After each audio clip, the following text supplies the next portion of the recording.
With the continuous efforts to onboard newer players Payday 3 has been integrating into itself, Update 23 introduced a system called Crimebonds. Effectively, what these are is a way to remove the level gating on specific equipment, like the minigun that used to be unlocked at level 100, and put everything into menus that fit the fantasy of specific heisters, like Dallas and his only default equipment, or Chains and his kit that looks like a heavy from TF2, or Joy, who has ECM jammers and the interceptor paired with shock grenades?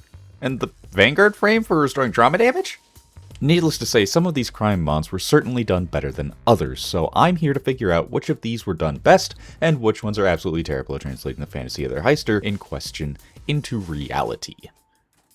As far as the rules go, this challenge run is going to be a bit different than previously, as I'll need to complete every heist in the very hard difficulty while doing it purely solo. This is because of discovering a mod that allows me to mess with which heisters I have as my AI crewmates, as well as just how many of them there are, all the way down to 0, meaning I can play the game purely solo. But, since the game is balanced around 4 heisters at all times, that's the reason for the decrease in difficulty. Don't worry though, it'll still be very challenging. As usual though, no favors and no other gameplay mods are allowed aside from some information mods like seeing a timer for my armor refreshing. Info is fair game. As for the rules specific to this challenge, I'll be forcing myself to use builds that only feature equipment from a single Crimebond every single heist, and in order to pick approaching Crimebond to use, I'll be spinning a wheel for each beyond the first. I'll also make sure to use each Crimebond 3 times at the very least, as well as using it in both loud and stealth at least once at minimum. Without further ado, let's see how well the Crimebonds translate into actually beating Payday 3. To give a bit more clarity on the specific limitations, I'll be going over the equipment I have access to, or more accurately, the lack thereof. Since Dallas's Assault Crimebond is the one being used for No Rest for the Wicked, that means I only have access to the Car 4 Assault Rifle, Signature 40 Pistol, and Markham Mamba Overkill weapon. My other equipment is limited to the Survivalist armor frame, micro cameras, medic bags, and frag grenades, some of which was put to good use while I went to get the drill set up, simply trying to get used to the way this worked in pure solo, getting a decent amount of resources from the civilians out front to help with the oddly placed passive of the Survivalist frame. Once the drill was set up and I succeeded in defending it to open the vault, I had to do my best to disable the die packs, being far too used to the 8 from Overkill that I got all of them disabled successfully. Calling in my Mamba that I'd modified to deal with dozers, I tried making my way to the main road and was taken slightly off guard at the waypoints for the bollard power boxes. I was a bit too used to Overkill, so I wasn't used to actually being directed. Being a bit too pressured though, I went back to the vault to also grab more bags for a clean getaway, making sure to stockpile my resources during the lull in the assault before going back out for the final bollard, going back to the vault and holding my ground to see where exactly the van ended up coming in from, as well as to grab the loot and pick up a Mamba. Thankfully, the van pulled in near the alley for decent cover, meaning I just needed to go back and forth, taking out snipers and cloakers to secure the bags from the vault I needed to escape. It took a while to get all of the 5 required bags from the vault into the van, but with proper grenade usage, it wasn't that much trouble, making for a fairly clean first time clear. With the first heist done and over with, it was time for me to spin the wheels of fate to see which loadout I'd be stuck with for Road Rage. Alright, Road Rage is guaranteed loud, so let's see who I do it with.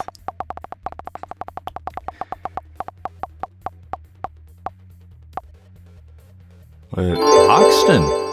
Okay. Prepare for the counter-sniping. Hoxton has the Sharpshooter Crimebond in the stealth side of the page, featuring the SAA-144 Sniper Rifle, Signature 403 Pistol, and Het-5 Red Fox Overkill for the weapon choices. The rest of the equipment seems to be based around a heavy throwable playstyle, with the Saboteur frame for replenishing throwables, ammo bags, and smoke grenades. What's really confusing about this one is how it's a lot of gear for loud, but it's on the stealth side of the page. Yes, the Saboteur frame and ammo bags could have very good stealth use, but not with smoke grenades. Either way, it's not like that was important given that Road Rage is a loud-only heist, getting as much setup as possible while also trying to readjust to the SA, which, while it was a rifle I enjoyed when I first played Payday 3 years ago, I much prefer the Rheinfeld nowadays. Of course, I'd set up the build for this to focus around dodge and replenishing health with the 403. Given I'd always have access to smoke grenades and they mark enemies for me, it worked out decently enough during the first wave, remembering that the SA was much better for hipfire than scoping kills during the process.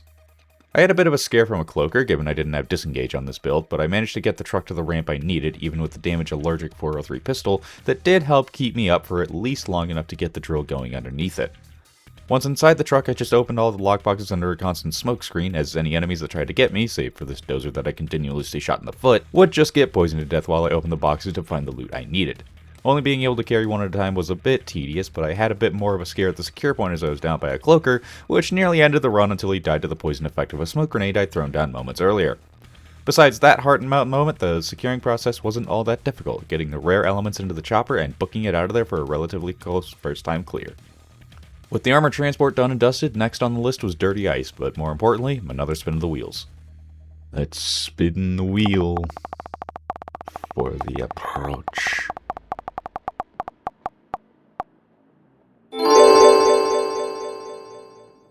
Okay. And then who to do it with.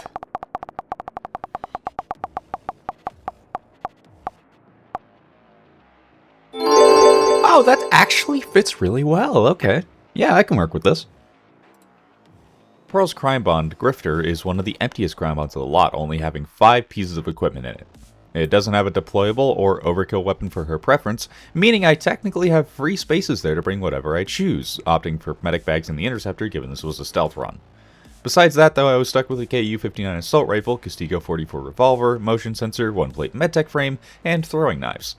Besides the Castigo being a revolver that can't be suppressed, none of this was actually that bad for a stealth build, which made the joke of a stealth heist that is Dirty Ice all the easier as I jumped through the side window, grabbed the basement code, disabled cameras, and had the single funniest encounter of the entire game, forgetting my knives would pierce enemies and distracting the guard in the basement, answering his friend's pager right in his blind spot. The wonders of GenSec. After that, though, there wasn't anything special about this run, grabbing the bags one at a time because I didn't have the space for double bags, clearing out the VIP room, and the extra vault for a very simple first-time clear, only facing a bit of trouble when grabbing the gem, dropping this guard and then just popping the lead guard at the end purely because I felt like it. He deserved it anyway. Next on the list of heists was the Neon Cradle nightclub, but as for approaching Crimebond...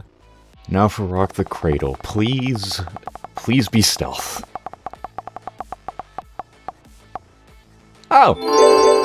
Oh, I get to choose. Okay. Yeah, I'm going stealth. But who with? That's the question. Oh, yeah. The shot grenade stealth build, my favorite. Okay. The dealer's choice on the wheel is a 10% chance for those of you curious about the numbers, but what it effectively means is that I can do this heist in either approach, including beginning in stealth and ending in loud, for as terrible as that actually is in this heist. But given that Joy's Crimebond is one of the most obvious examples of one that's extremely counterintuitive, that might happen sooner rather than later.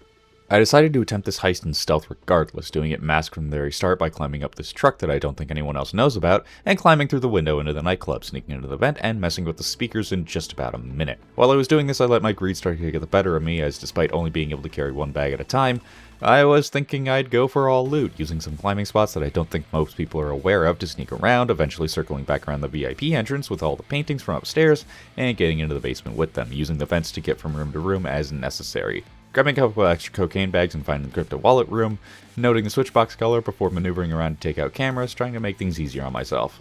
Eventually, I would get the switchbox flipped and hack the computer to get the crypto wallet, but a badly placed drop of a guard led to a civilian seeing it, as even the interceptor wasn't enough to keep them from triggering the alarm.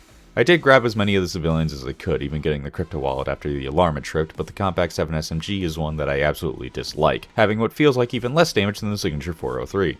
Desperately, I placed down the medic bag, only to get downed by the absolute storm SWAT that had surrounded me. I could have tried this again in loud, but attempt 2 was just a simple clean stealth run, where the only difference was that I didn't bother to get all bags, simply focusing on the crypto wallet and making it out without much hassle. Another heist down, another spin of the wheels for the next heist. Joy... Let's move on. What do we do for the art gallery? Stealth, okay. Now let's see who we do it with. Because depending who it is, this could be very easy or very annoying. Oh. I'm still not sure which it'll be yet. Despite being on the loud side of the Crimebonds page, it was time to do a stealth heist with Dallas, this time in Under the Surphaze. Thankfully, the Signature 40 pistol comes default with a silencer, and micro cameras can be good for keeping an eye on hallways and such, so I was feeling somewhat confident that this wouldn't go terribly. Luckily, the first window I climbed through was right in front of the security room, meaning the cameras basically didn't exist at this point. Nice. First, though, was a matter of finding the paintings I needed, opting to go for the roof entrances into each gallery on the upper floor, getting a couple of them unlocked before worrying about the security bars, making a mental note of which rooms had the actually bloodstained paintings to come back later, getting those 2 before going around for the manager's office and seeing that the only room on the ground floor I needed to open was A1. Unfortunately, on the way out to the van, I'd ended up having to drop the painting bags where the patrolling guard saw them, and dropped him before he could call in searching, getting a small scare in the process of Civ seeing his body, and the upstairs guard seeing the bags I'd forgotten to move. I wasn't able to get back inside before another Civ saw me, and then I proceeded to spend what felt like the rest of the heist smacking each Civ that walked by, tying them up, and dragging them into the pier near the getaway van, even having the upstairs guard that peeks out the window come down to try and free a Civ before I dropped him too. This was a majority of this heist playtime, for better or worse.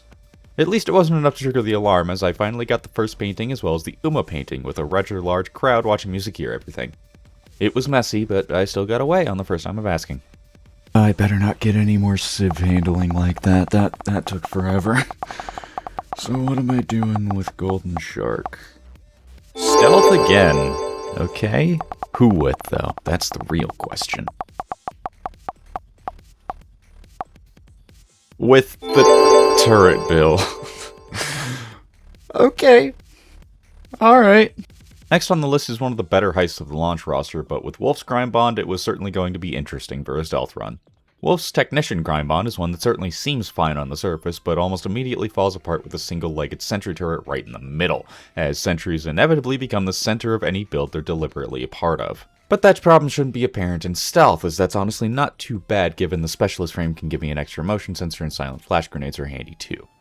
Attempt 1 started pretty decently, despite me bringing the Red Fox for whatever reason instead of the Interceptor, trying to just guess the correct offices and only getting into the third and final door I could open.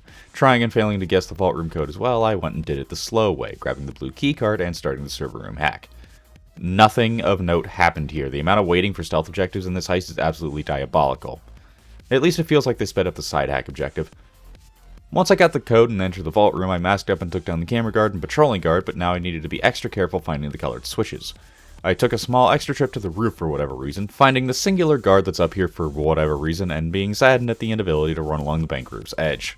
This attempt wasn't to last much longer, as once I flipped the 4 switches and was under the time pressure of the blue keycard door, I tried using my silent flash grenade to slip past this singular guard, but it apparently frightened the 2 civs it was near, and since I couldn't grab them in time, the run was doomed. So were their lives. Attempt 2 went much the same, save for actually getting to the vault safely this time, emptying it of everything that was inside and moving it to the van downstairs the long way, getting caught by both of the patrolling guards downstairs and then being forced to move the rest of the bags from the vault room to the stairwell without the double bag skill. I didn't need half of the loud skills I had equipped and could have easily just put on Beast of Burden, but didn't remember to do so, as this attempt went sour once a guard saw me inside of the vault room by the tiniest of margins. Attempt 3 was also an unfortunate victim of searching, as I tried to do it without ever masking up, but being caught in the vault room by the upstairs guard meant I needed to drop him and mask up, so I dropped the cameras too, but that just made getting around far too difficult for a build of this type, as one of the guards downstairs I'd killed was found while trying to move bags. Attempt 4 was when I finally realized I could switch around some of my skills, equipping Beast of Burden for double bags, and being far more careful than in previous attempts. For one thing, going to the HR department to figure out which room I needed to go to for the red keycard. Besides that, though, this was just me playing as safely as possible, which resulted in me getting out after way too many attempts for a heist of this simplicity. Now that Golden Shark is finally done, how am I doing 99 boxes? Okay, the stealth streak continues. Now who is it with?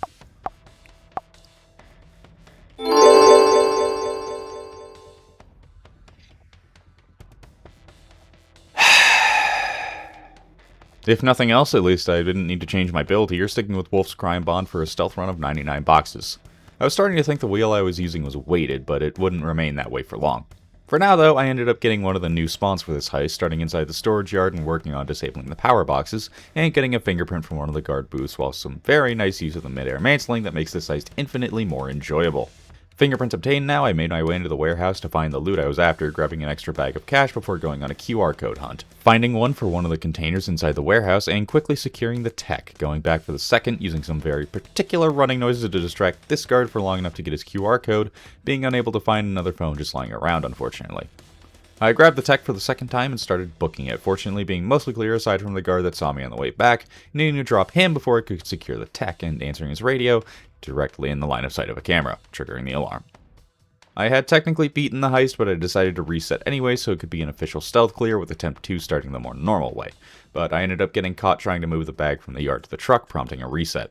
Attempt 3 went better though, even if I'd gotten the opposite shipping yard compared to the first attempt, finally resulting in a pretty clean stealth run. Alright, so the next heist I get with Wolf is going to be a guaranteed loud, because I want to do at least, as part of the rules, I need to do at least one of each method with each character. So, what is Touch the Sky going to be?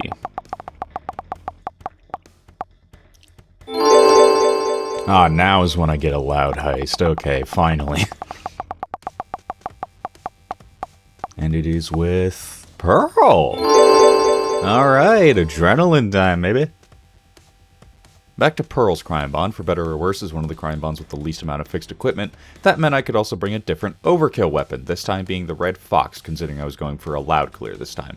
I wouldn't likely use it for anything besides dozers though, as they would be the only real weak point with her kit. Attempt 1 started pretty standard, human shielding Mason and moving him to the office door for later, getting the bedroom hack going before the first assault had even started, and then of course only finding the book for the secret door on the final book I pulled. Getting out wasn't as much of a struggle as I expected it to be, despite the crowd swatting this double door, but unfortunately kept me in one place for long enough to let Mason get rescued.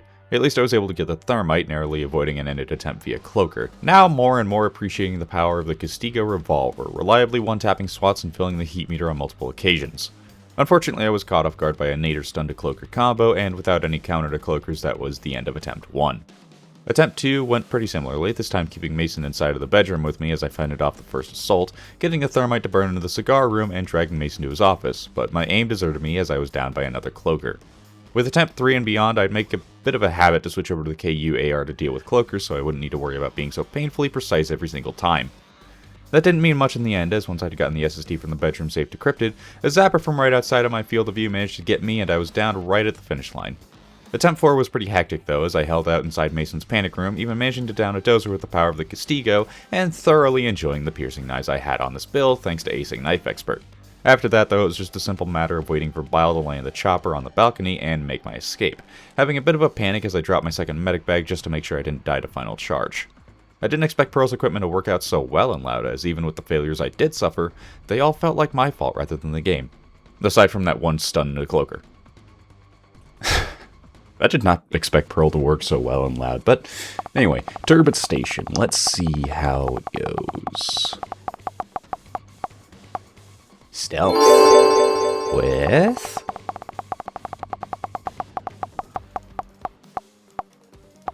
Dallas, okay. Wow. Yeah, this wheel really likes stealth, apparently. Back to Dallas's Crimebond for the third time, it was on to Turbid Station, one of my favorite stealth heists in the game, being even more elated at the fact that the van left almost instantly, meaning I was given the boat escape. Quickly making my way downstairs, I used the cameras to check which room had the Wi-Fi panel to open before working on looting the downstairs, almost instantly getting caught by both of the downstairs guards at the same time. Thankfully, I was very easily able to contain the situation, and in a way get myself free reign of the downstairs area, not needing to bother taking out the camera guard as nobody was around to see the broken cameras and call in searching. With the downstairs dealt with, I moved upstairs and grabbed the supervisor as he was right outside of where I came up, but unfortunately he was right in front of a guard as I dropped another one, immediately going into searching, and unfortunately, I was unable to hide all the bodies in time to keep the alarm going off. For the next 7 attempts, I would just end up resetting nearly immediately whenever the van didn't leave, so I would get the boat escape again, but thankfully it would give me that on attempt 9, making my way to the train yard and utilizing my micro cameras to keep an eye on the train yard, being surprised the guards don't see the panel sabotage on the Quants trains anymore, which was very much a sigh of relief for me. I was going after all the loot, and with most of the keys downstairs, I'd need to work on going there eventually, but first it was a matter of unlocking the Quants trains, hiding a drone I shot down before going after the keys, also coincidentally finding the blue keycard right outside of the camera room downstairs, meaning that was one less thing to worry about in the long run. It didn't take too long to get the SSD and keycard, securing the solar panels in the boat and getting outside to see the supervisor on his smoke break, taking advantage of the situation to grab his QR code as, by all accounts, he should have seen me, but in the business, we take those. Especially when the lead guard is just as blind to my antics. A bit of patience and a bag thrown into the water for teleportation later, it was just a matter of opening the mandatory train cars and moving the bags to the boat, getting the train with 6 bags as my second one, maybe being a bit hasty in my movement to get the bags out of there. But at the very least, it was far more fun to maneuver around now that this was a private area rather than a secure one. As an aside, why do the drones turn invisible when you're halfway through picking them up? That doesn't feel right. Either way, securing the bags wasn't that much trouble, getting the rest of the bags from the Callisto train secure before going back for the rest shortly after, using the full power of micro cameras to keep an eye on the train yard and getting the other 10 bags secured without much hassle. Dallas's Crimebond certainly isn't the worst, but I'm still a bit disappointed by it only being the default equipment. It works, but it's not unique, and that's the most unfortunate part of it. So, cook-off is guaranteed loud, so I don't need to spin the approach wheel, so let's just see which Crimebond I'll be using. Ah, Wolf. It's time for turrets. With Dallas's Crimebond out of the picture for the rest of this run, at least until shopping spree potentially, it was time to finally end off Wolf's Crimebond with an actual loud heist through cook-off, almost the best case scenario for the turret build. Attempt 1 went somewhat well as I spent the first minute or two of the heist just grabbing ingredients to not worry about scavenging later, finding the lab on the topmost floor and setting up the nest nearby. As I was finally loud with Wolf's turret build, I could feel in full force just how weak the Strike 7 pistol actually was, as well as lament the fact the turret kills didn't contribute to the heat meter, meaning that between occasional turret whacking, I'd need to shoot the cops myself with a double barrel to actually get a faster reprieve. At least I was able to shoot back in this challenge run, meaning it was much easier to manage the house and even cook the meth to that beautiful pure blue. At least until I got hit by a zapper frames away from finishing my reload and directly on the stairwell that my turrets couldn't see. Attempt 2 was easy enough though, effectively repeating the first save for the zapper incident, even getting the same location for the meth lab. When actually able to play around the turrets in a single location, this isn't a terrible build in terms of deployable and primary weapon combination. Everything else feels like it belongs to a completely different build though, unfortunately. But with that out of the way, and with 3 pure meth bags in the van, that's cook-off done and dusted. Right before the rework too. Alright, since I have done Wolf and Dallas 3 times now, if the loadout wheel lands on them again, I will have to be respinning it because I have to play each character 3 times at the very least. And since there's 19 heists, mathematically, that means I can only have 1 extra, and I'll save that for the final heist. But right now, syntax error. Let's see what the approach is. Stealth again. Okay. Now let's see who with. With Pearl. Alright, this will be her final heist then. With another spin of the wheel, it seems that this is going to be Pearl's final heist as well, and it's one that I just did without ever masking up a while ago, so I figured I'd try and do the same here for as long as possible. Because I didn't have access to favors for this challenge run, I couldn't avoid using the vents, quickly going into this side room and crawling through this vent to the staircase up, getting the QR code, disabling the metal detector, and finding the basement code all in one go. After that, it was just a matter of making sure I kept track of the guards down here with my motion sensors and sneaking around to find the red keycard so I could get to the Sins room with relative ease, aside from getting caught by this unfortunate civilian who I had to, remove. At least I had the red keycard now, going upstairs and working on unlocking the rooms, climbing into a room C vent, and forgetting for a minute I didn't have double bags on this build. Not that it would be any more difficult because of that necessarily. More of the same happened until I mistimed my run past this other civ, opting to bite the bullet and mask up to make sure I could properly hide him, but on the plus side, now I could use the vents to hop down into the other server rooms. It wasn't very difficult to get every server scanned, even if I had to drop this guard for some experimenting on my part. Don't leave the bags on the vent walkways, folks. After that, it was just a simple matter of moving everything upstairs, tossing the main bag past this door trigger to avoid the guard spawning, and getting upstairs ready, starting by eliminating the camera guard so I wouldn't have trouble moving the bags to the van. And also doing the same to the guard standing in front of the metal detector. I totally meant to do that. At least this meant I had effectively free reign over the front gallery, as these civs might as well be legally blind. Unfortunately, I didn't have enough ability to keep all of the civilians on the street from running away, so I got out with the 5 bags I could before the alarm had a chance to trigger. Either way, it was a simple first-time clear with Pearl's Crimebond. Alright, now for Boys in Blue. Pearl is going to be off the list for these, so really it'll be a question between Chains, Hoxton, and Joy. Oh boy, doing it loud. Now who with? I haven't had Chains yet. Please let me... Oh, come on. Oh, come on! Come on! Oh, this is going to be painful. Yep, it's time for Joy's Crimebond to make a more official loud debut with the Boys in Blue heist, though not for very long on attempt 1, as I didn't even get to planting the explosives for the vault before losing all of my armor to a sniper without having any way to get it back. Even though I did survive, I realized very quickly that I needed to change some of this setup if I was actually going to beat the heist. Thankfully, I could switch my deployable, as she didn't have one preset in her Crimebond, meaning with enough point redistribution, I could get double bags, that I ended up forgetting I had in the actual run, and 2 armor bags to keep myself from dying. Build now readjusted for attempt 2, I ran right in and immediately felt the difference, but one thing I didn't anticipate was being able to grab a QR code on the ground, realizing I could hold up in the locker room as it is technically a choke point so long as only one door is opened. Plus it could give me the red keycard, at least after dealing with the absolute wall of SWAT trying to get in, which the Compact 7 SMG actually did a decent job of holding off. From that point it was effectively a game of filling the heat meter rather quickly, going outside to press one of the objective buttons, and then going right back into the locker rooms and either shooting back or picking locks to try and find the red keycard. For what it was worth, the combination of shock grenades and ECM jammers did a very good job of keeping enemies at bay so long as I could maintain that choke point. The big downside to this build once the alarm had gone off though was the fact that I effectively had no overkill weapon, similar to the throwables only run I did a while ago.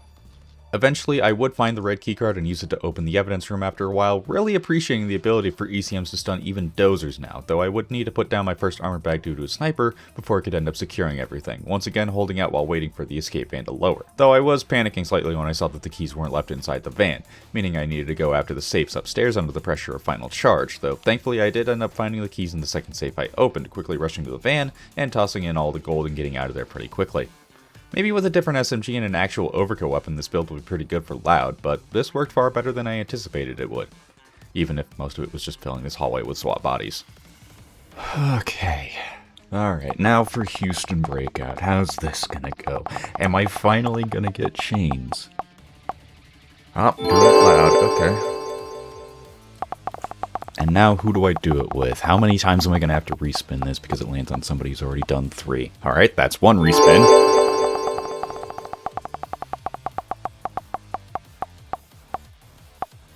Okay. Joy again. Oh, okay, I guess I'm not changing the build. At this point, I wasn't too worried about doing Houston Breakout with Joy's kit, as I quite literally just optimized it to be as good as possible, so I started attempt 1 of this loud run by simply running through the metal detector and setting off the alarm, starting the power box hack while trying down any civ I could find, eventually reaching the courtroom itself, and seeing the plethora of civilians and hostages I could use and trade for resources later.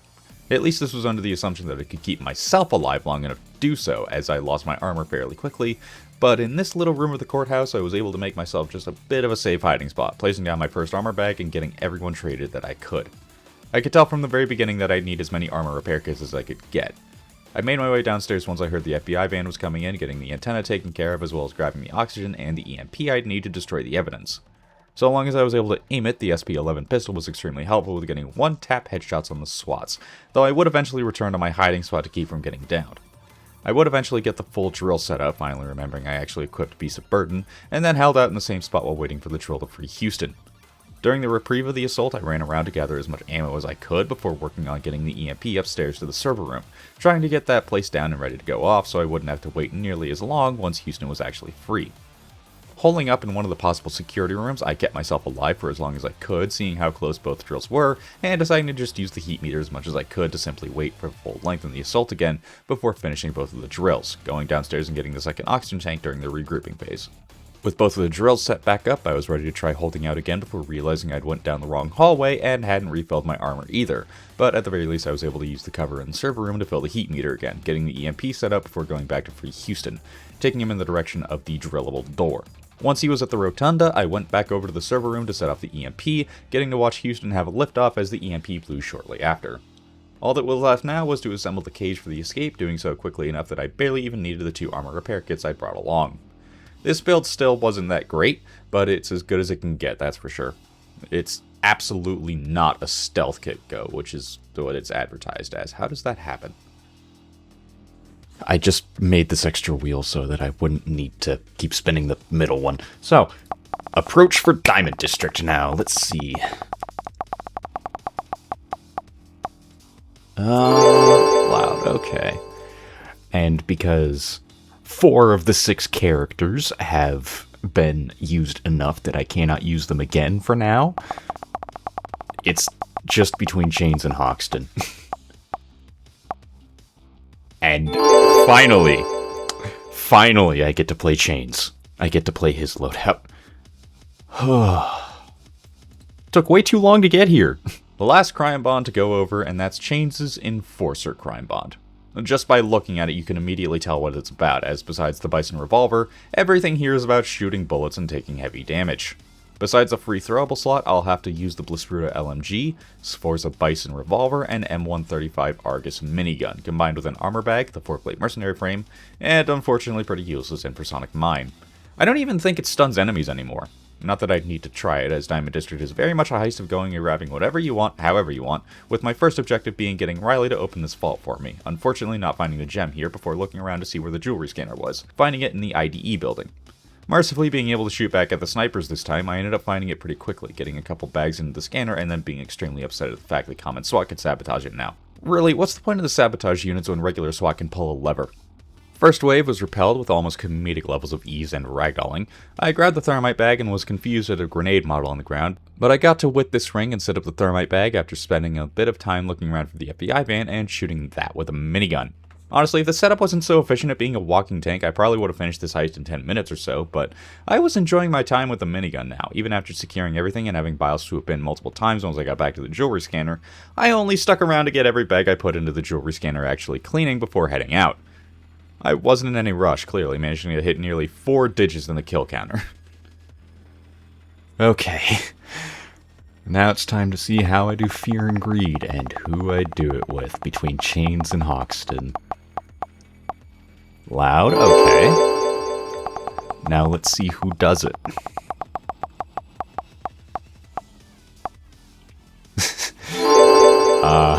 Another massacre incoming. Fear and Greed and Loud is still a notoriously difficult heist, even in the lower difficulties, which is part of why I was glad to be doing it with one of the best onslaught-based loadouts in the game. Attempt 1 started with a bit of a scavenge across the rooftop, finding the elevator switch almost immediately, but spending a bit more time getting to the actual zipline. Once I was on the trading floor though, it was just a matter of finding the right broker firm and getting everything set up, holding out in swap meet for the first assault wave and getting far more hostages than I initially anticipated. Not that I was complaining about that, mind you, as they did help to lessen the offense I was being forced to deal with, spraying what felt like my entire Blispruta into the crowd of SWAT to get them to back down. Once most of the hostages were traded, I set up the trill for the transfer control room, rummaging through the papers and getting the PC back up for the hack I needed for my USB key.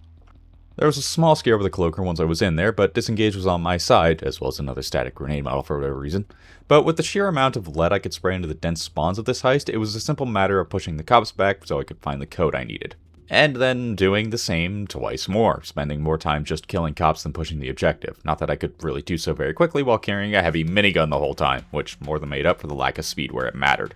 After that though, I grabbed the EMP and hunkered down in a corner until the value was maxed out, pushing back out to place the EMP and literally push back another dozer, letting it go off as I booked it towards the elevator back up to set up the satellite for the crane escape. Getting it set up wasn't the issue, holding out in the final charge area was, as I needed to use my disengage charge against the cloaker the moment I ran out of minigun ammo, ultimately getting tased from behind seconds before I could get my charge back and survive.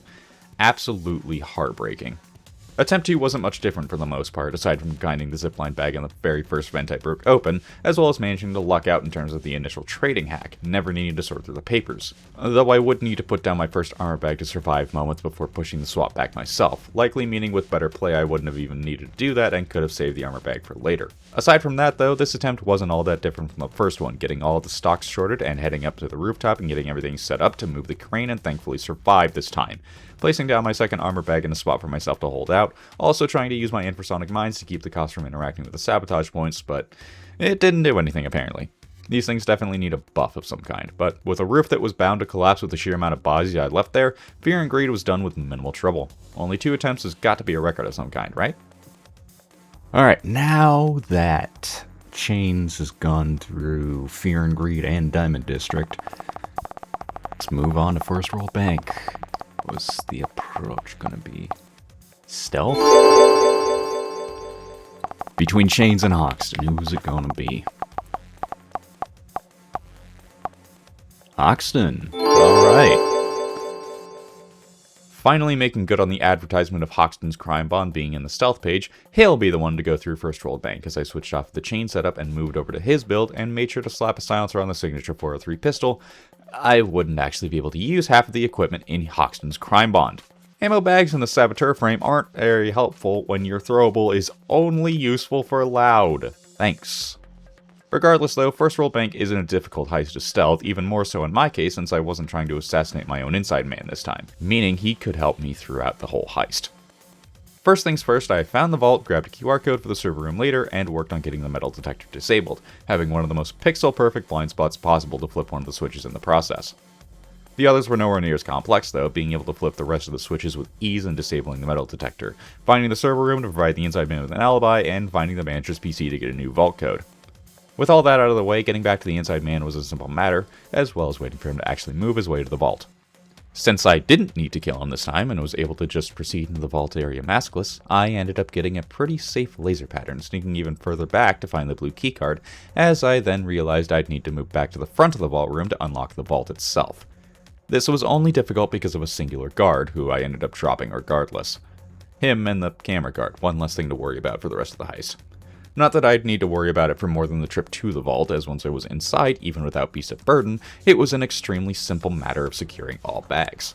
Being careful not to trip the lasers at the very end, I made my way to the elevator leading to the parking garage, and that was that. Even with a neutered stealth loadout, First World Bank is extremely easy to do in stealth so long as you're patient enough for it.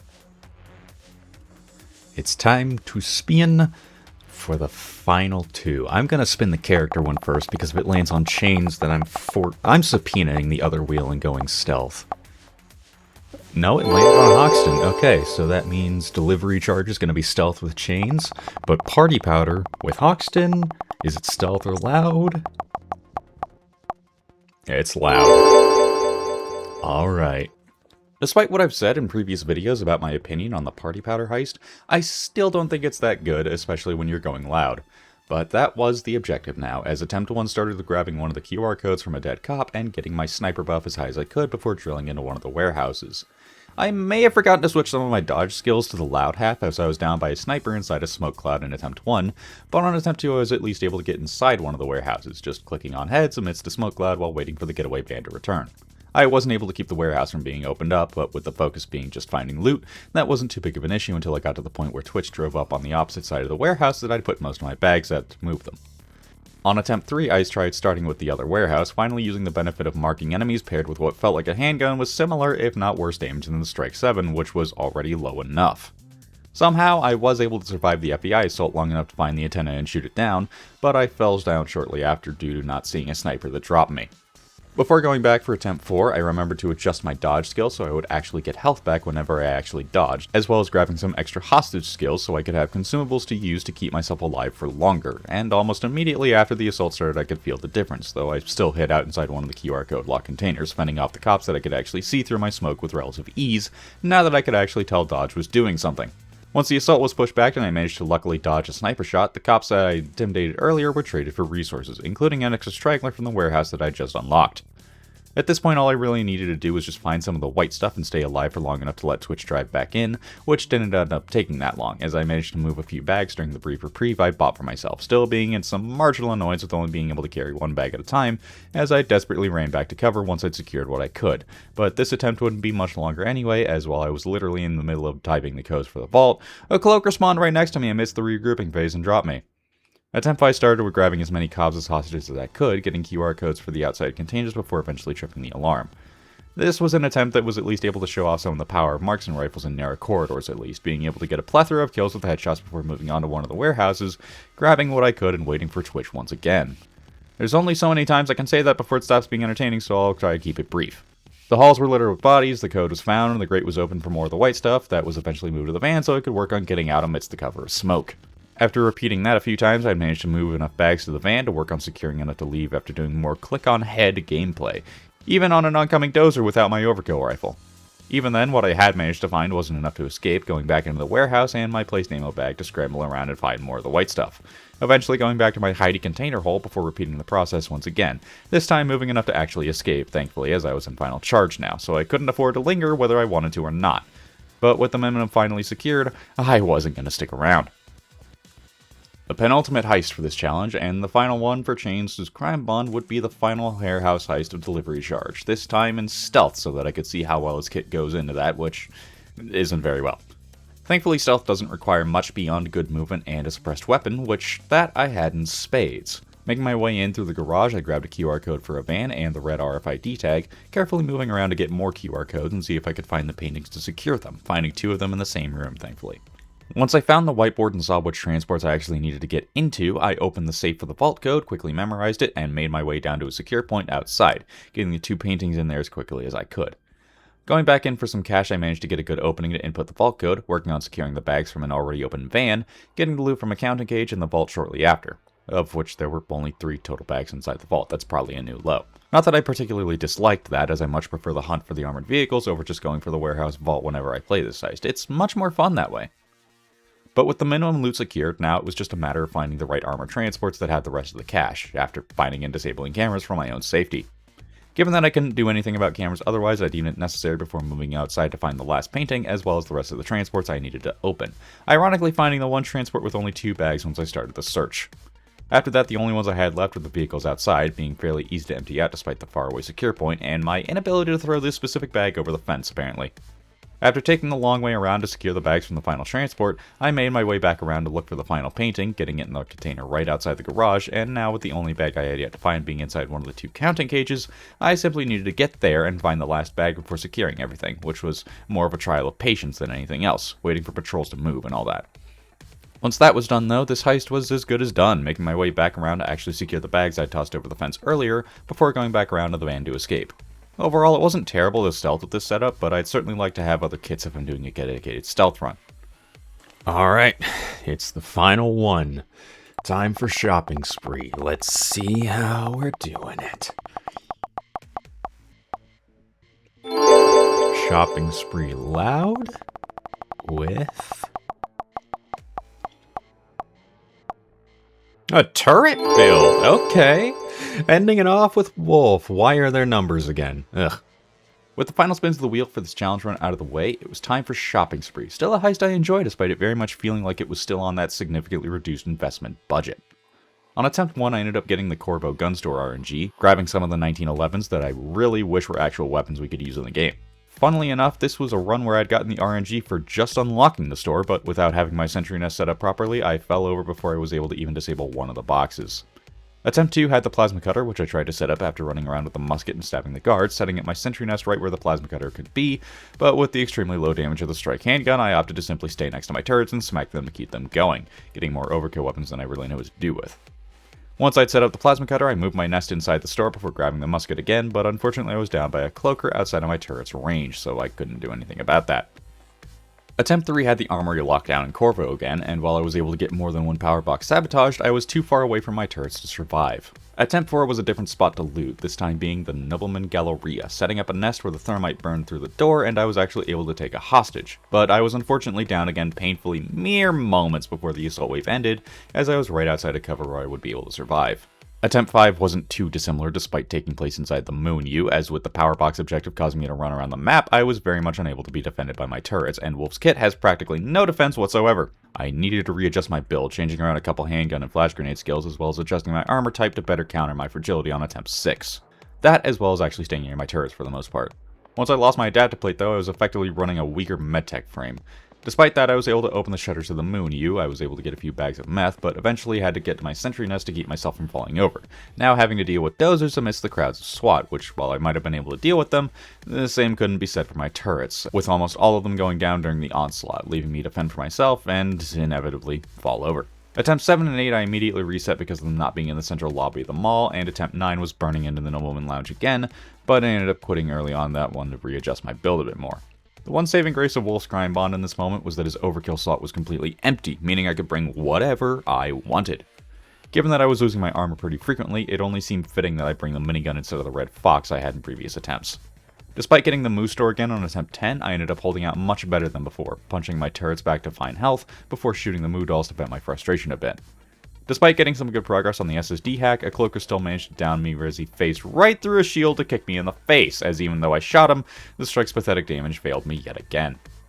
Attempt 11 was the lounge again, getting my nest set up and drilling into the storage room, calling in a minigun, and somehow bypassing the automatic standing for it so I could still use it from behind reliable cover. It was certainly goofy using the minigun from a crouched position, but with this attempt count being in the double digits, I was using every advantage I could get. Repairing the drill and grabbing the thermite for the freezer door, I let my turrets gather kills and progress on my overkill weapon meter, meaning I could still theoretically farm for miniguns while using the minigun. There wasn't much to say about the actual burn, as the floor was littered with bodies while I called in more miniguns, but eventually a zapper would somehow get me, as I did manage to kill a cloaker with a minigun, but when I turned to face the zapper, the minigun missed every single bullet! Somehow. Attempt 12 was nearly identical to the last, aside from saving some extra hostages this time, and needing to open boxes to get the loot I actually needed. I grabbed as much as I could, having a small scare with the zapper as I hadn't revved up the minigun, but my turrets would eventually save me, giving me a chance to mow down the oncoming swarm.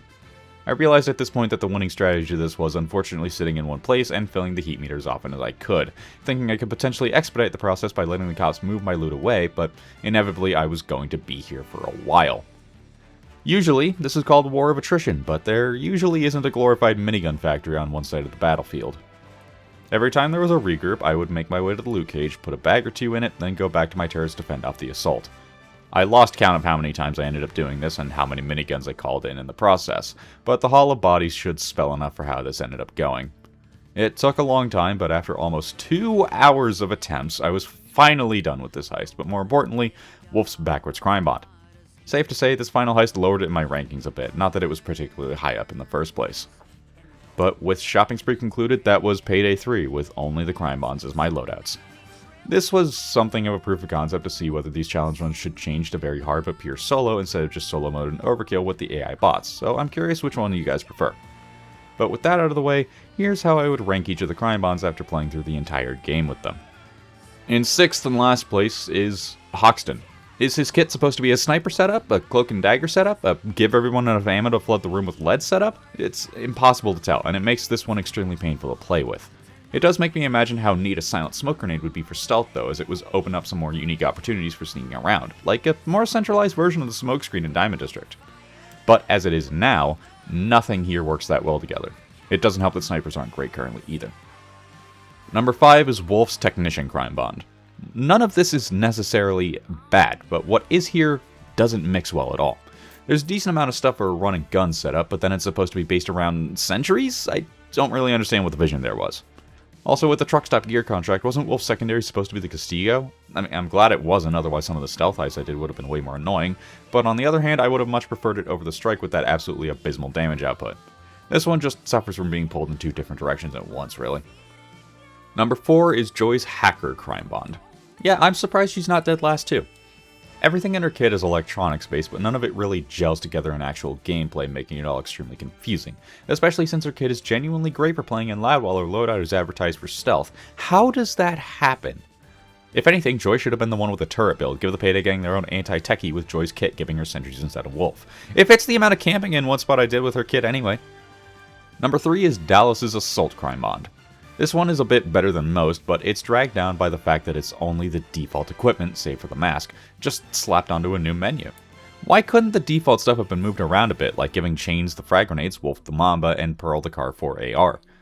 Besides that nitpick though, it all works decently enough, but not so well that you'll keep it for the entire game, save for 1 or 2 pieces in it like medic bags or micro cameras. At least medic bags are iconic for Dallas, so I can't fault that choice. Number 2 is Pearl's Grifter Crimebond. Pearl's Crimebond is interesting given the lack of items actually provided, but what is there fits very well into the social stealth skills as well as the adrenaline playstyle. This one surprised me with just how good it was both for loud and for stealth. I do think that Pearl having a different assault rifle would have been a decent choice though, since Dallas is the one who's more fond of the AK if I'm remembering correctly. And number 1, unsurprisingly, is Chains' Enforcer Crimebond. This one was pretty obvious in terms of being the best thematically and functionally if you ask me. The 4-plate mercenary frame, combined with the playstyle of the minigun that directly ties into armor and damage reduction at the cost of speed, is exactly what this system should be. The weapon choices could have been better, but that's not the end of the world. Maybe the RPK and the Tribute 32 would have been better for this one specifically, but the Blisperda and Bison aren't terrible choices either, just not what I would have expected. But in terms of matching the gameplay to the heister fantasy, this should be the standard for the future. I should stress that Crimebonds are a good way to unlock items for new players, as this effectively removes the level restriction for things like the minigun or specific armor frames. But the fact is, Crimebonds are going to be used for more in the future, and given that fact, it would be best to avoid another situation where people see an armor frame and a throwable only for loud in a loadout advertised for stealth. But with that out of the way, thank you guys for watching this more experimental challenge run, and until next time, I hope you take care.